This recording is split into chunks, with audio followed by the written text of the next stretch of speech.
Let's talk skin. Let's talk truth. This is Barefaced Chat, and I'm Kelly Sainer. I've spent over 2 decades in aesthetics, seen behind the filters, under the makeup, and beneath the skin. On this podcast, we strip back the noise and get real about beauty, identity, and everything in between. Today, we're talking about aging gracefully, being skin conscious pre-Instagram, family connections, and beauty behind the scenes. Because skin isn't just skin, it's your story, and I'm here for it. I'm Kelly Sainer. Are you ready for some barefaced chat?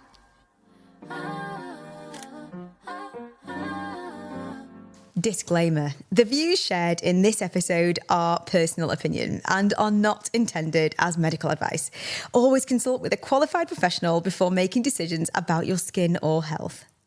So, my guest today is someone who knows the power of skin, not just from a treatment chair, but from a life lived around beauty.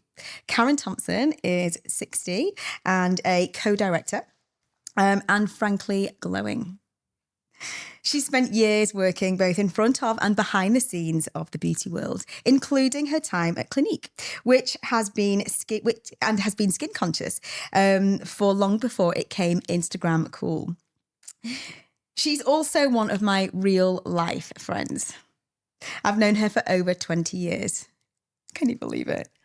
Her daughter now has treatments with me too, so this conversation feels full circle in the best way. So, Karen, welcome to Barefaced Chat. Thank you, Kelly. Thank you very much for all the things you just said. No problem. How does that make you feel? Well, yeah, I feel like you're talking about someone else almost. It's really strange. But yeah, I feel very complimented, and yeah, it's very interesting that all this time has passed by, and I have kind of come full circle almost with my daughter growing up, and me being interested in skin from a very young age. It resonated with me when Mia came in.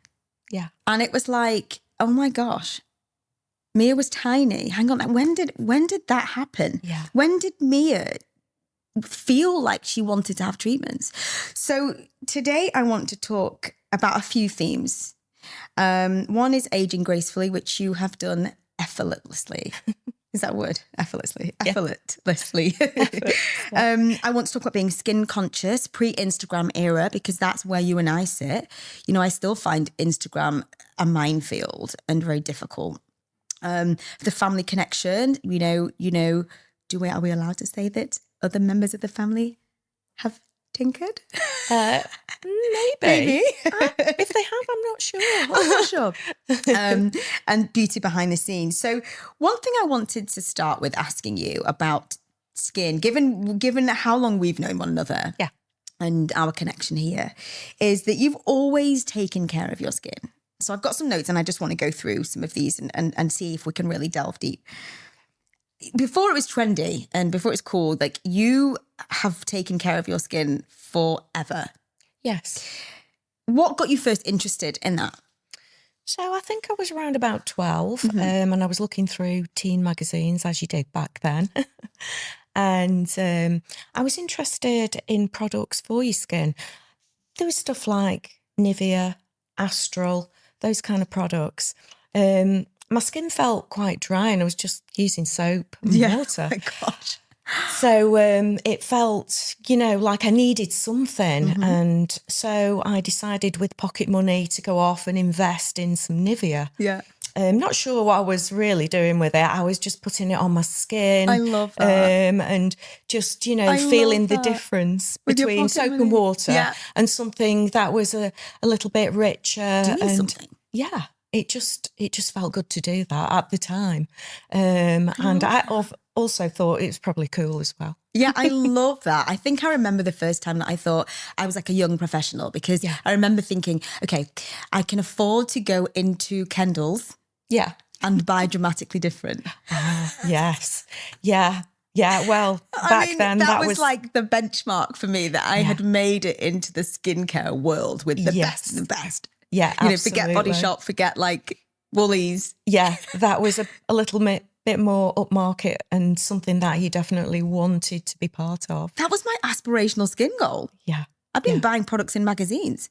Yeah, I mean, there was that much advertising as well at the time when Clinique, say 30 odd years ago, there was some amazing advertising in magazines, and I think it drew you to the counter. So true. And then, that's where it all started. But you started with Nivea. That's really interesting. And I still say to people today in Clinique that Nivea and Pond's and Astral are the best products. They're still good products. Really good. Yeah, they've probably changed a little bit, ingredients-wise, but they are still good products. They're good products because they're simple. Yes.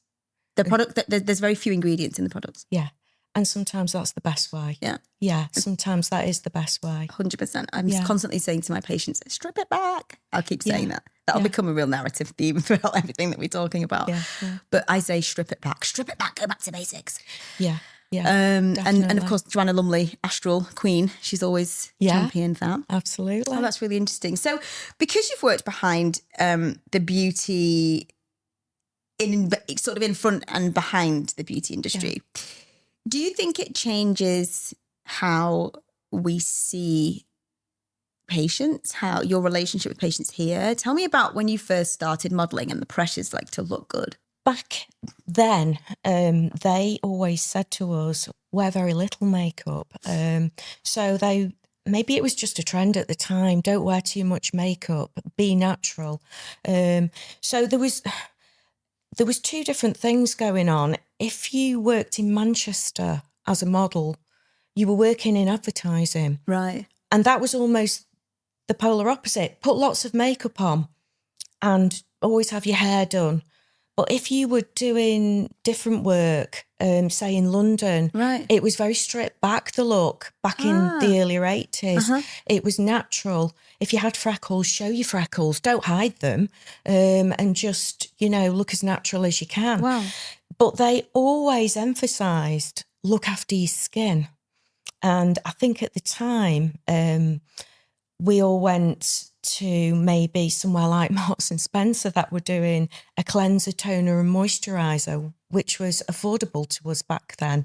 And so that almost that 3-step process started. That's where it started, wasn't it? Yeah, it started there. So that was late teens.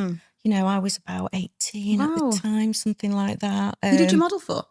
So I used to model for Rupert Hayes in the beginning, and then later on, it was only ever part-time, by the way. It was never like a full-time job. It was more of just a part-time thing going on. You can see why. You are stunning. Well, yeah, I just got into it by accident, really. I was working in a hairdresser's, but the hairdressers had an agency. And so one day they asked me to do some headshots for the hair. So it was just to do with hair at the time. And then that progressed on. And then they asked me if I'd like to be part of the agency. So it all started there, and I was like quite shocked actually at the time. I had no confidence whatsoever. Really? I felt like, for me, it was maybe too much too soon. I never felt very confident about it. So after a couple of years, I took a step back, and that's when I was always interested in exercise and working out. It was everything to me. It was something that I loved as a hobby. So I got into that industry then. So I was into the fitness industry, and I was in that for quite a long time. But I went back to modelling in my early 20s, joined another agency, and I had a bit more confidence then. Yeah. So again, it's just another process. A really interesting transition that you've made, actually, between beauty, looking good, feeling good, and fitness. I think that's not something that we instantly think about, because we instantly think that to look, we need to fix this. Yes. We forget the body and actually how much better we can feel mentally, and what that makes us feel like when we look in the mirror. It's all holistic. My approach is holistic, and because I've been in different industries, I've realised from from working in the health and fitness industry, it's really important how you feel. And even if you're just walking in the morning every day or doing something that you love, it doesn't have to be a hard workout or anything like that, or running a marathon. It could just be dancing. Yeah. It could be anything. It does definitely make you feel better about yourself. I think it helps your skin. It energizes you. So they do come hand in hand. Health, beauty, and also nutrition. That's another biggie. You are what you eat, almost. Really interesting, because I think lots of people still don't make that connection, that body, mind and soul connection. And I think that from a clinic perspective, and something that I always do with my patients, is really look at the holistic person. You've said that word already, and that really resonates with me, because it's so important that I do look at them at all levels. Yes. And make sure that the decisions that they're making aren't just based on quick fixes or right nows. You know, I want to understand their whys, what they're doing in the background. Is it for now? Is it for long term? Yes. And what are you doing on the inside? Because no matter what you do on the outside, if you're not happy on the inside, or if you do not love yourself, or whatever it might be, that power of negative self-talk, or that things like exercise can help that, especially with hormones at play and things like that. Yeah. So I think that's fascinating. Yeah, I think as time goes by, and you know, you're maturing and you're changing and you're learning more, learning about yourself as well. You realise that it's not just one process; it's many processes that make you feel better and radiate outwards towards other people. So true. Well, the hormone oxytocin is released when somebody smiles at you. Yeah. And it's not, one of the smiling cues isn't just, it has to radiate to your eyes in order for the other person to have that rush of oxy. Yes. Which I think is so interesting. So when we're like inhibiting the lines and it doesn't reach right up to the eyes, we're stopping that connection. Yes, yeah. You know, and so we have to find it in other ways. So like finding it with exercise or whatever it might be. Exactly. To get that rush, those endorphins, that high that makes you feel good from inside out. Absolutely. But a lot of patients don't always make that connection. I want to talk a bit more now about how your relationship with aging has evolved over time, because you look amazing. You look younger than you are, without a shadow of a doubt. And you've never gone over the top. You've always been really respectful of your face and how to enhance it without looking like over the top. Yeah, I think, again, over time, you have to find a peace with yourself for your age. Sometimes it's not easy, but you know, you have to tell yourself, well, I am a certain age and I want to look as well as I can for my age without looking ridiculous. You know, I don't want to look over the top. I am the way I am, and all I can do is enhance what I've got. And so that's what I strive to do. And I do think the most important thing, as well as having treatments, is actually your skincare. It's everything.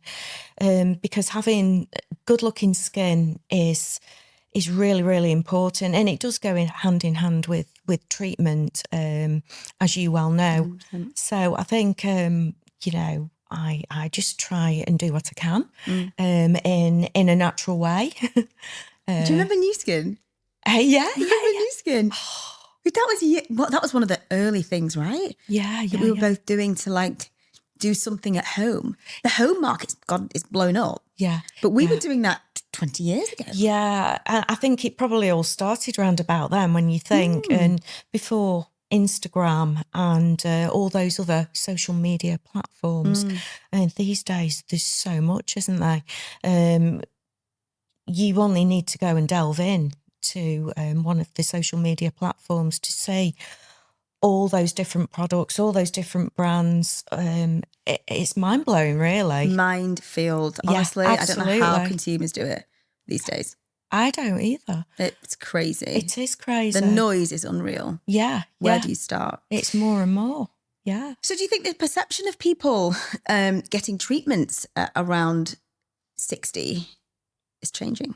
It's hard to say. There's people who have been maybe quietly having treatments since they were quite a bit younger. Yeah. And then they've progressed on, new things have come out and they've thought, yes, that's for me. I'd like to try that. But then there's also, as you know from the clinic, there's other people who've come along and never really delved into having certain treatments. And maybe it's just for the skin, maybe microneedling or a peel to improve the texture and the look of the skin. So it's hard to say really, because there's so many different treatments and certain people want certain things. Some people just want to improve the look of the skin. Yeah. Some people want an overall or a more involved treatment that will, maybe eliminate something that they're not quite happy with, or maybe just tone something down a little bit. So it's hard to say really. I think it's a mixture. Well, there's been a massive decline in fillers. Yeah. We have seen a rapid decline in filler treatments being done. Yeah. Believe it or not. Wow. I mean, the UK industry, the aesthetics industry is worth about, so the global industry is worth 11.4 billion and set to grow to 13 billion globally. We've seen a rapid decline in dermal fillers because people are opting for more natural looking treatments. Like you said, they're looking to work with, respect their own body's systems, like the way that the cells turn over with chemical peels. I mean, anybody that would come through those doors would hear the words chemical peel at some point on their journey. Definitely. Especially with me there. Yeah. But it's really interesting that I think that it's the current value of the UK. Actually, the UK market makes about 3.5 billion. That's amazing, isn't it? That is amazing. Yeah, and I'm not surprised actually you tell me that, because things are evolving, as we know, all the time. There's red light therapy, there's RF, microdermabrasion, all kinds of stuff that doesn't involve fillers are coming along and maybe taken over. They're very good for a very specific job. Yes. And I'm glad now that practitioners and patients are cottoning on to the fact that we can use them I've been saying it for years. They need to be used very specifically. Yes. But when that's the only tool you've been given or trained with, it's very difficult to see outside of that box. Absolutely. So, I think that having done treatments for years, being able to know I can actually use them when they're needed, it's really important. Yes. Clinique was really iconic, talking of skincare then again. Do you think that brands today have got the same credibility as brands like Clinique had back then? It's hard to say whether there's one particular brand. I think Clinique was amazing for its era. Yeah. It came out in the late 60s.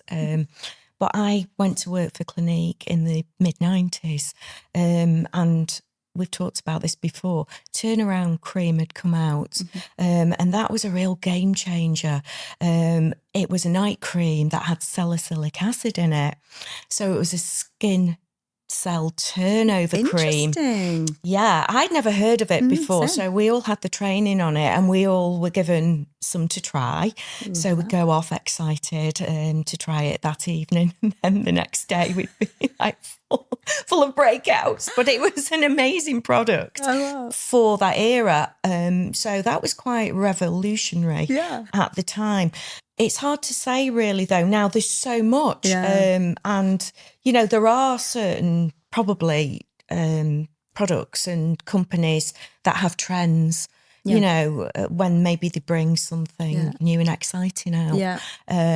But I don't know whether, because there's so much of it, whether there's one or two that stand out from the crowd. I still think that given the fact we are still a brand led as a worldwide, humans, brand is something that still means a lot to us because it's safe, it's reliable. We know that there's heritage behind it.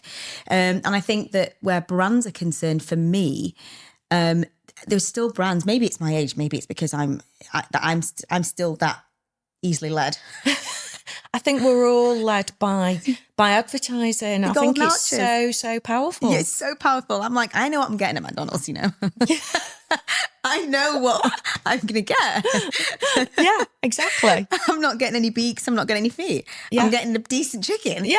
Right? That's what they say. That's what they tell us anyway. Yeah. But, you know, I think that things like brands like L'Oreal and brands like, you know, the real like heritage brands Yes. have still like Head and Shoulders for hair, L'Oreal, you know, you still find you're a bit like, oh, when there's a new brand that might come out in Boots, Yes. would you dare to say, I'm going to Soap and Glory, Bioma, you know, I don't know, this Babyliss, like years ago, we only had a few brands to pick from. Exactly. Would you go, I know them, I've heard of them, they're great, or would you be like, I'm going to stick to what I know? I think if someone had said to me, I've tried that product and it's amazing, I might try it. Yeah. It'd probably be a case of that. Yeah. But yeah, I think I'd still stick to what I knew most of the time. Yes. And a lot of those brands like L'Oreal, we know from back in the day in the clinic, we've used a certain brand of L'Oreal and found it simple and effective and reliable. Yeah. And I still use some of those products. Yeah, to be I mean, fair. L'Oreal's, as an example, is actually a really good one because they've got some clinical backing behind Yes, them. they They've really dermatologically, like, Yes. have got lots A bit like of... Clinique. A bit like Clinique, yeah. They're a bit of a different brand, really, aren't they? Because they've they got are. that backing, which makes them credible. Yeah. And they've now got like a professional range, like I say, which we've used ourselves, which is great. And it works. Absolutely. So, and it's a really good price point. Yes, it is. I think that's important as well. I think people are looking for something where you see a result, but it's at a certain price point that's affordable. 100%. Because you're buying all kinds of products, you know, your moisturisers, your cleansers, your toners, your serums, your masks, your peels. You know, where does it, you know, you've not got an endless pot sometimes. I have always said in Clinic as well, good practitioners cherry pick. Yeah. So you don't have to be brand loyal all the time. No, absolutely not. I mean, I use different products. I use a lot of your products. Oh, thank you. Obviously, which give amazing results. Oh, amazing. But I do use other products as well. Yeah, how dare you? What do you mean? Sorry, I had to confess. Okay, of course. But yeah, Of course. you just find what works for you. Yeah. And I've got a system that I think at the moment works for me, and it will shift eventually, as it has done many times over many decades. You are so savvy. This is what I want for my patients. You know, a lot of them are savvy, but you've proved that because you've worked both behind and in front, and you are knowledgeable, but also you've taken the time to find out. And the fact that you now can titrate what you do.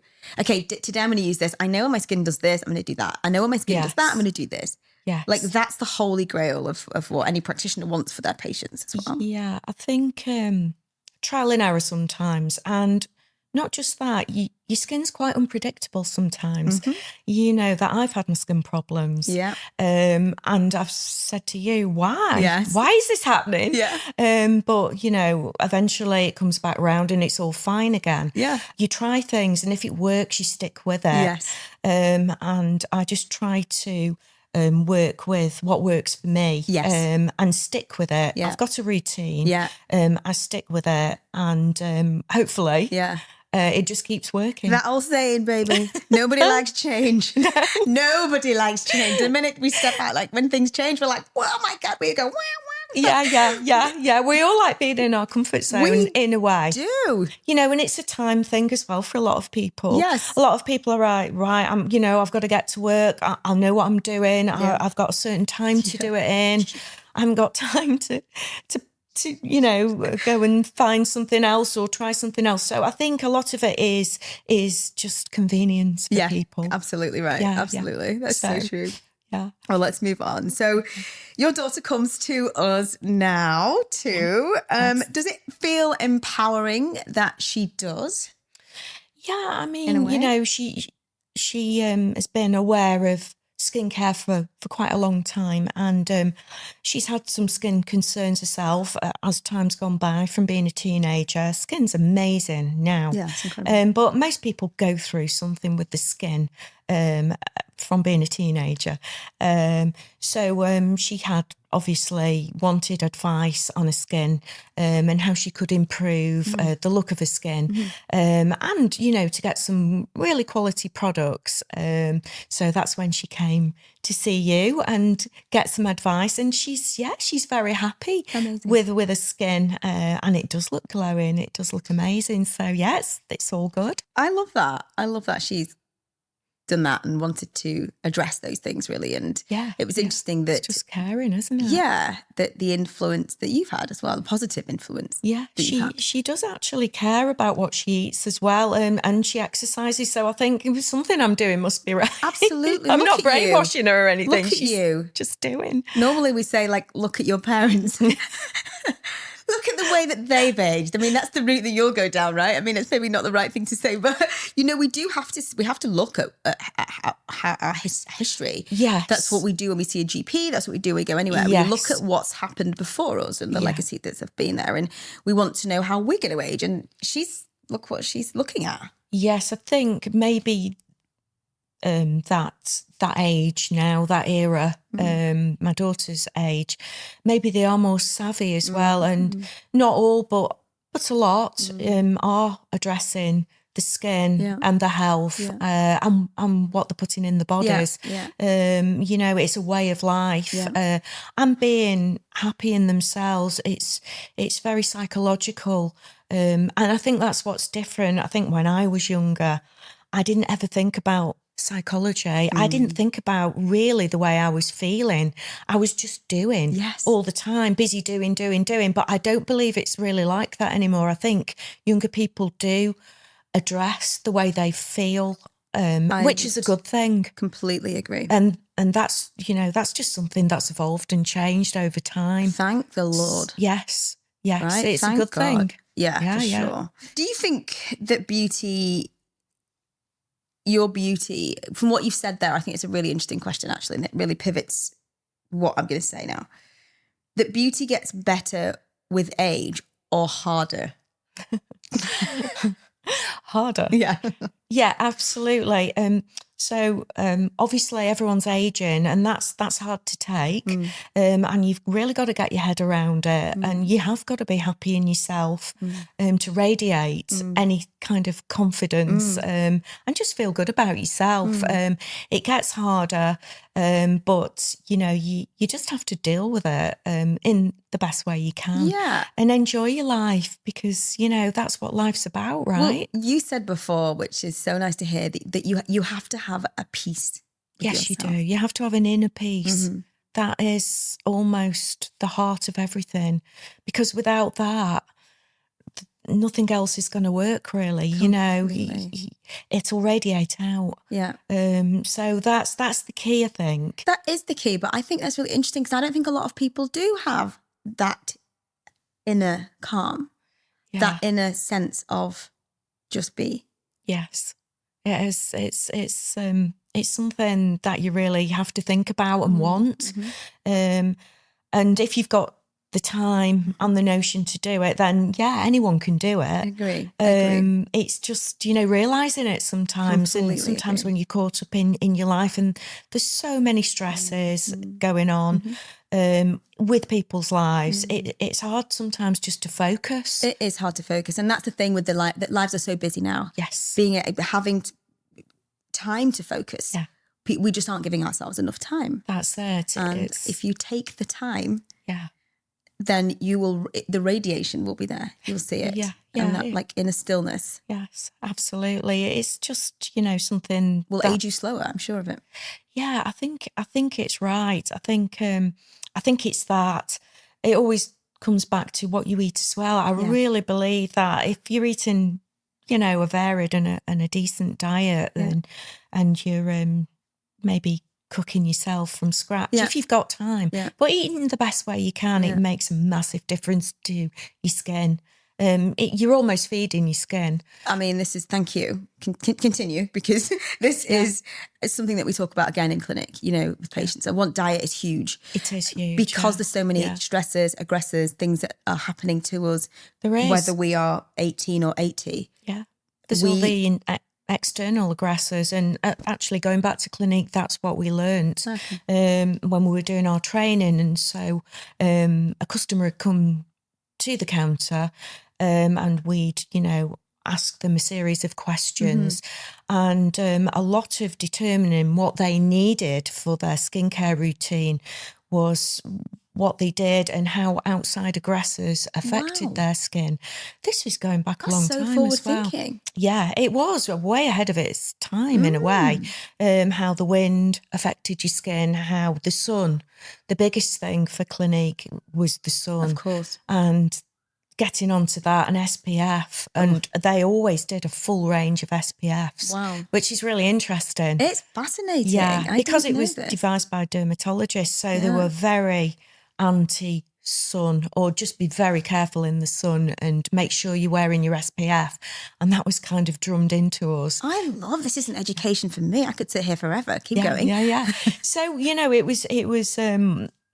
A customer had come into the store and then they'd say, I'm interested in some skincare. What do I need? So we'd sit them down and say, well, first of all, I'm just going to ask you a series of questions. Well, it was this, I don't know what to call it. It was like a pretend computer. So we'd start with their eye colour. And so we'd slide across, blue eyes, do you remember? Yes. What's your skin colour in? That's and so right. we'd slide across. Yeah. What's your hair colour in? Yes. And so it started with that, and then it'd go on to how does the sun affect your skin? How does the wind and the cold and stuff like that? And so then we determine what type of skincare we were going to God, give them. No wonder you look so good. You early Clinique adopters were these were trailblazing. Yeah, people. they really were amazing. And every time a new product came out, obviously we knew we would go and have the training for it. And they had some pretty cool products back then. Moisture Surge was another one. They still do it. It's a gel-like product, a gel mask that really keeps in the moisture. Well, recently there's been a big hype about keeping moisture in and people wearing Vaseline. Yes, yeah. Well, this product is an amazing product. It keeps the moisture in. Wow. And hopefully... Well, we've done it. You've just done it in a nutshell. We've just said what makes a brand a good brand. Yeah. And it's brands like Clinique that give a shit. Yeah. That are bothered. Yes. That care about the end result. Yeah. Getting back to the beginning of what makes your skin the way it is and what you want from your skin and, what you want to address. Yeah. We used to get a lot of people with acne rosacea coming in, a lot of middle-aged ladies. So obviously we'd advise with that. And there was always some foundations that were great for that type of skin. So it was really interesting at the time. Incredible. Yeah, to be able to help people with real issues. That's incredible. I love that. I think that's really just like depicted everything that we've said. Yeah. What makes a brand a good brand? Yeah. Why would we choose someone like Clinique? And why they're still around today. Yeah. And why actually fast fashion, fast skincare doesn't always make the right sense, doesn't always mean it's the right way to go. It might, and it will probably most of it be led by people's budgets. Yes, absolutely. Which is fine. And that's why, young and fashionable and trendy and really brightly coloured brands, winning at the moment. But there'll always be that. There'll always be fads and things coming and going, from the clinic, where sometimes something new's coming along and you'll try it and see whether it's something you're going to keep and promote, absolutely, or just no, that's not what we want. Okay, so let me ask you a bit of a question now. So, okay, what treatment or skincare product do you secretly love, right? But you would never admit to loving it. It's like that, food that you go, oh, I love a McNugget.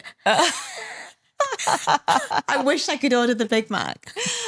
Oh, well, I think for me personally, the treatments, the many treatments I've had and tried that I always go back to is some filler. Okay. I think for me that just makes everything a little bit softer. Yeah. And it works so well with all the other things I do, with the, the peel and the red light therapy. Yeah. I think red light therapy enhances the treatment. So when you've had the treatment, you're going to get more longevity out of it.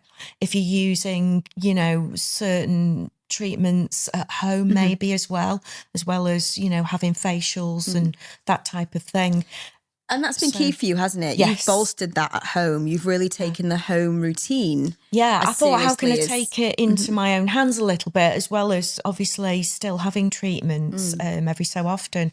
And I think if I can do something at home that's like a home maintenance program, then that's going to work for me. Yeah, but you're unique, because we get home and we go, oh, do I need to do that? Do we need to? When did you start doing it? Did you start doing it when you know you've got to get everything ready for the school bag and you're going out the night before? You're like, oh my God, I need to make the packed lunch, and then do I really want to sit down and put my red light on? No, I don't. Who's doing that? Are you doing that because you are so committed? Are you doing that because, you think I have to do this, because if I don't do this, you have done both really successfully, but this is the result because you look incredible. So do people really need to go, actually, I need to take my own responsibility here? Because I would love them to do that. Yeah. But I'm really bad at saying that I'm doing it. If I was, I will go home and if I can dodge it, then if you can get away with quick it, fix it, then that's what I'm doing.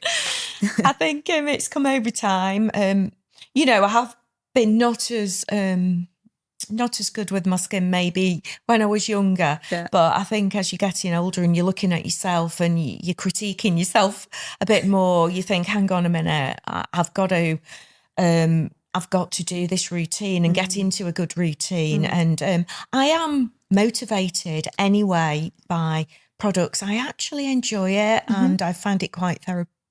Yeah, nice. So that's maybe something that not everyone would want or do. But for me, it's different. That's personally what I like to do. Yeah. The actual act of doing treatments at home is quite nice. Yeah. And again, it's nice for your mind as well. Yeah, I love that. So it's a good thing. You are a well-rounded individual. You've got it all going on. And I like to think I've had my part to play in that. You definitely have. The education of working here, it's got to be said. I've learned a lot. I knew nothing really about aesthetics and all kinds of treatments that you do. So I've learned a lot. It's been that journey as well over the past 10 years of just learning about all kinds of things that I had no clue about before. So that's helped as well along the way, definitely. Well, and it's interesting again. I've enjoyed. Fascinating. Yeah, it's fascinating, really fascinating. Just enjoyed learning and taking on board what there is and new things coming along. Love that. Karen, you've got an inner stillness that is quite frankly captivating and warming, and you have a very calming energy. You know your stuff. It's so nice to hear you talk so broadly, but also specifically about your daily life, what you do, what it means to you. It means a lot to me. If you could go back and give your 30-year-old self some advice about skin. In fact, you have a 30-year-old self and your daughter. Daughters, I should say. But particularly Mia, because she's been becoming and skin conscious. Yes. What would the advice be? What would you say to yourself? If it's to do with skincare, always make sure you wear an SPF and choose products that have SPFs. Maybe if you're choosing a foundation, if you can find one that's right for you, for your skin with an SPF, because I think the sun is one of our biggest enemies to the skin, as far as aging goes. So I think SPF is really, really important. Wow. Yeah, that's what I would say. And that's you've said enough, because that's my 100% takeaway as well. I have absolutely loved talking to you. I've loved talking to you too. It's been effortless, as it always is between us. You're amazing. Thank you. Keep doing what you're doing. Thank you. Well, you look incredible. You are the best human I know. You really are. I've loved it. Thank you so much for joining me today. It's been a real insight for me as well. And thank you for being asking able me. to, at any time, I'd love to invite you back. Okay. We can explore more of this. Yes. I think we could go deeper. Yeah, even. we could. Because I think it's really interesting that you're talking about your spiritual self as well. That means that resonates with me a lot. I'm doing a lot of that sort of deeper work with me as well. Yeah. And especially where skin and aging is concerned. So thank you. Thank you. That's it for today's Barefaced Chat. Thank you so much for listening. If you've loved this conversation, make sure you follow, rate, and share. It really helps more people find us and join the conversation. I'll be back next week with another honest, unfiltered chat. Because skin isn't just skin. It's your story, and I'm here for it.